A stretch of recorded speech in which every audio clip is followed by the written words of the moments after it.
Hostel life हम सभी के जीवन की बहुत शानदार यादों में से एक होती है। उसके साथ कुछ अच्छी और कुछ बुरी यादें जुड़ी होती है। तो कुछ ऐसी ही एक कहानी प्रीति नाम की लड़की की है। वो अपने गांव से दूर शहर में मेडिकल की पढ़ाई के लिए आई थी। प्रीति अपने कॉलेज की हॉस्टल में रहती थी। हॉस्टल बहुत बड़ी थी और प्रीति पहली मंजिल में अपनी एक रूममेट रिया के साथ रहती थी।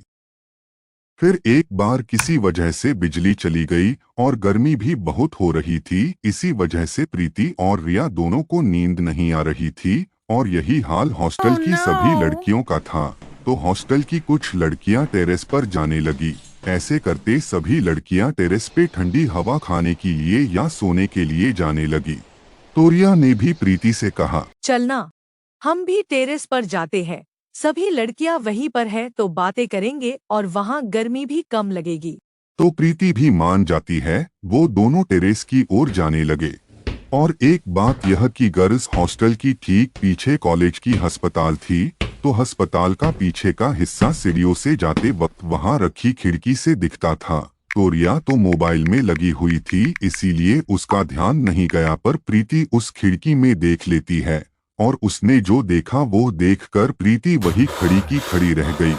प्रीति ने देखा कि अस्पताल का एक वार्ड के खिड़की की बाहर एक छोटा सा बच्चा जमीन से 8 से 9 फुट ऊपर हवा में टिंगा हुआ था। वो करीब 5 से 6 महीने का ही होगा। जैसे ही प्रीति ने यह सब देखा तो उसकी हालत खराब हो गई। उसने रिया से कहा, रिया वहाँ देखो, तुम्हें कुछ नजर आ रहा है?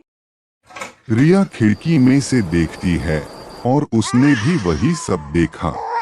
फिर उस वार्ड के अंदर से एक औरत के चिल्लाने की आवाज आने लगी। यह सुनकर तो दोनों ही कांपने लगी और वो दोनों सीधा अपने कमरे की ओर भागने लगी। कमरे में जाकर दोनों ने कमरे की सारी खिड़कियां और दरवाजा बंद कर दिया।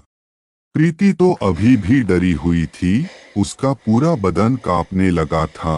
उसको अभी भी अपनी आंखों पर भरोसा नहीं हो रहा था कि उसने क्या देखा। दोनों एक दूसरे की तरफ बिना कुछ बोले देख रही थी। फिर अपने बेड की चारों ओर देवी देवता की तस्वीरें रख दी।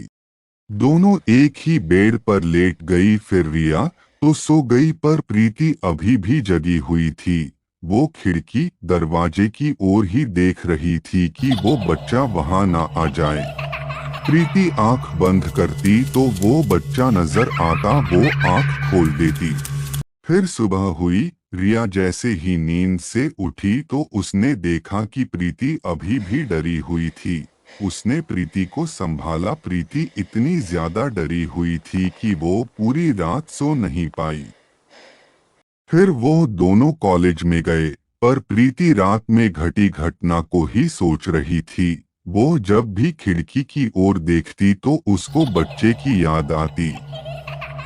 इस बात को करीब 5 साल हो गए, पर आज भी प्रीति यह बात नहीं भूली।